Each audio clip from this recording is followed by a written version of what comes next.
Benoît Paru, bonjour. Bonjour. Président du directoire de INLI pour Innovation et Logement Intermédiaire, maire de Châlons-en-Champagne et ancien ministre du Logement sous Nicolas Sarkozy. Alors avant de voir précisément les actions et les missions de INLI, tout d'abord dans l'actualité, la loi Elan pour évolution du logement, de l'aménagement et du numérique a été promulguée et passée au journal officiel il y a quelques jours. Est-ce que selon vous, elle répond aux différents enjeux, aux ambitions de construire plus, mieux, moins cher et là où sont véritablement les besoins? Je déteste le côté ancien ministre du Logement qui donne des leçons à son successeur. C'est pas mon truc. Qui plus est, moi je suis sorti, entre guillemets, des analyses politiques et donc je ne vais pas répondre à votre question.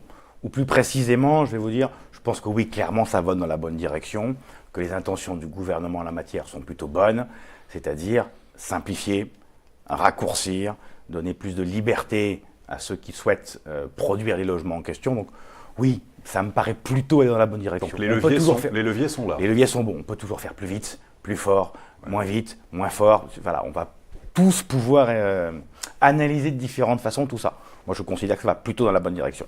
D'accord. En tant que maire de Châlons-en-Champagne et ancien ministre du Logement, très attentif notamment au zonage, j'imagine que vous êtes aussi attentif à la fracture, et c'est d'actualité, la fracture des territoires.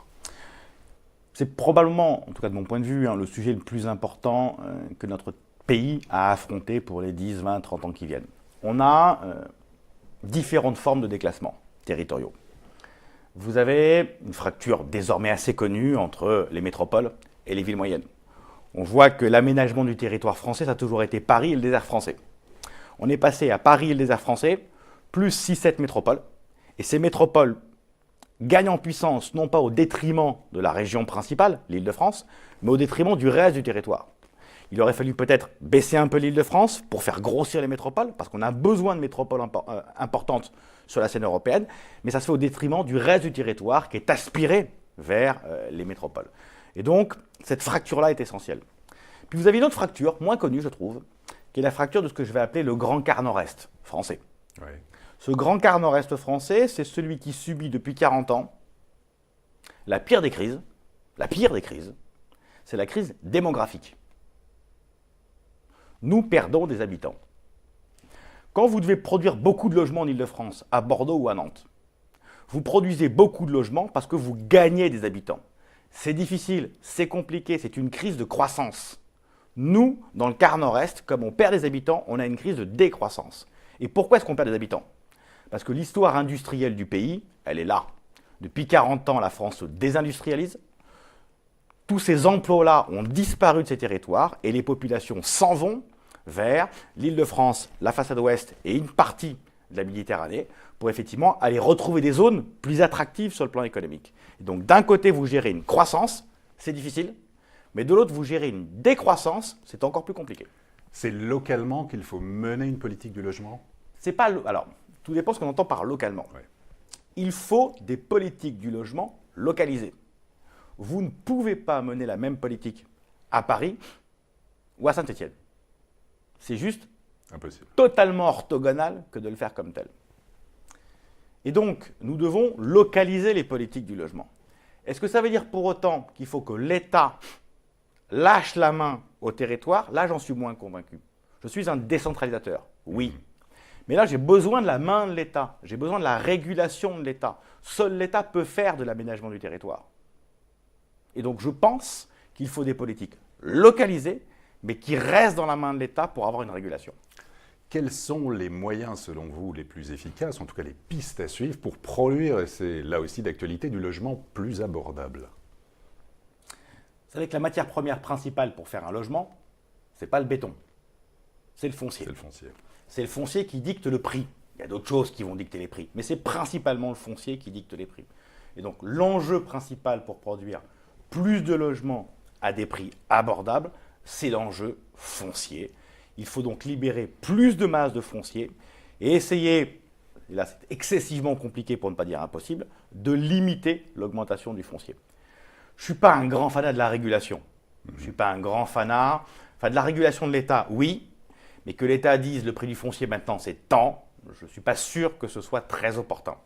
En même temps, je vois bien qu'on a aujourd'hui une emballée des prix du foncier sur l'Île-de-France qui commence à poser de plus en plus de problèmes parce que les coûts de sortie aujourd'hui d'un programme immobilier, que ce soit pour un acheteur individuel, pour un investisseur ou pour des gens comme nous, comme INLI, pour acheter en bloc des logements intermédiaires, deviennent très limites et deviennent quasiment impossibles à financer. Est-ce que vous seriez pour aller aussi jusqu'à plafonner les prix de l'immobilier, des ententes entre des élus et des promoteurs? Ça se fait dans certaines communes. Oui, mais pourquoi pas plus? Où il y a des chartes. Mais vous avez un problème qui n'est pas réglé. Vous plafonnez votre prix. Vous plafonnez votre prix pour le neuf, parce que vous plafonnez le prix du terrain. Vous allez donc avoir sur la même commune deux marchés. Le marché du neuf à 4 000 € du mètre carré, puis le marché de l'ancien à 6 000. C'est pas durable. C'est pas durable.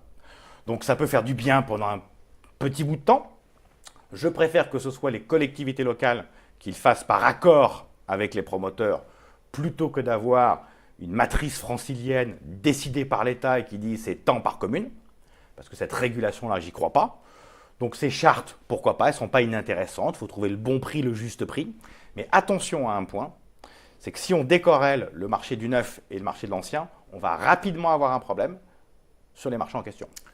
Le logement neuf, très taxé, le Pinel, PTZ, on va dire un peu raboté, des permis de construire et des mises en chantier en recul. Comment on peut relancer le secteur? Alors, premier point, je sais que tout le monde en a ras-le-bol des taxes, dont taxes. Je veux rappeler que les taxes, c'est jamais le problème. Jamais le problème. Le problème, c'est la dépense.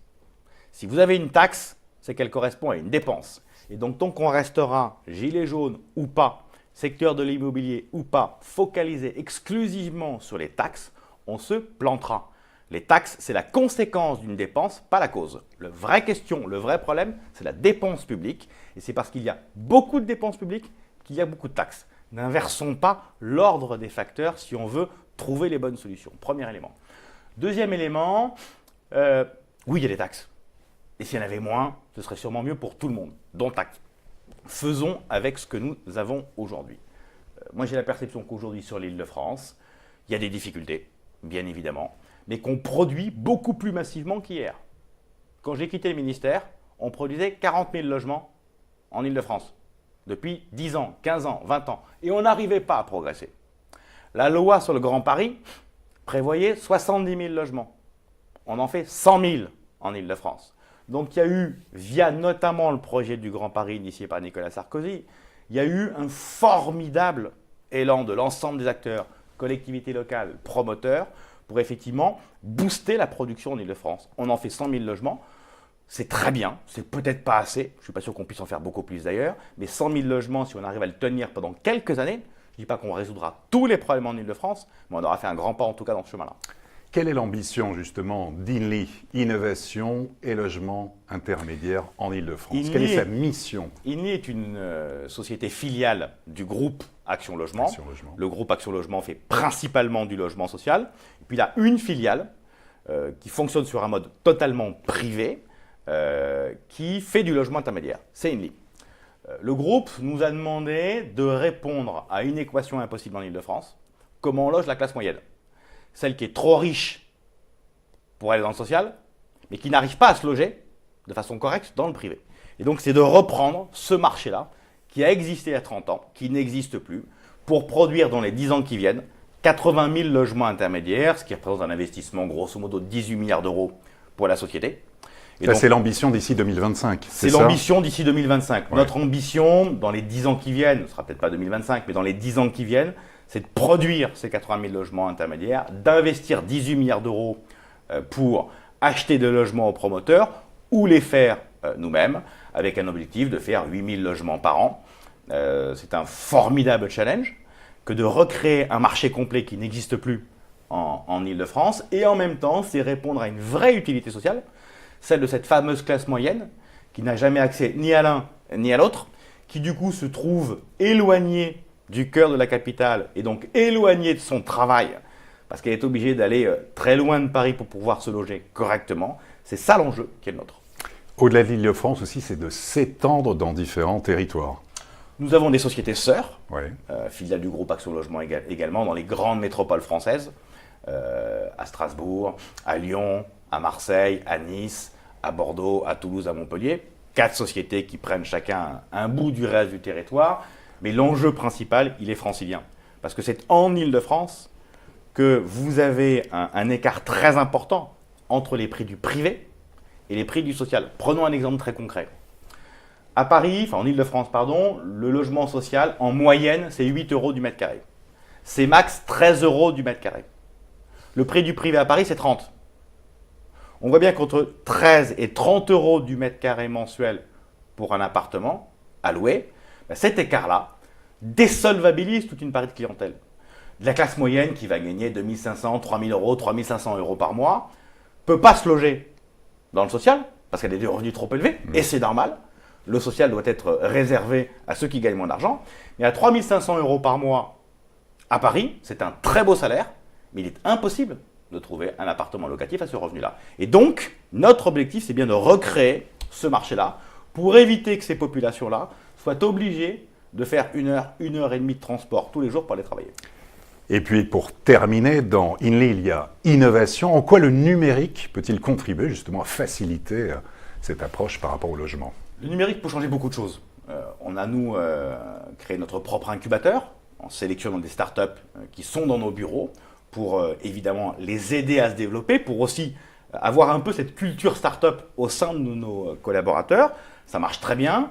Et l'objectif pour nous, c'est d'aider ces startups à se développer en étant, pourquoi pas, leur premier marché. Pour nous, c'est un accélérateur.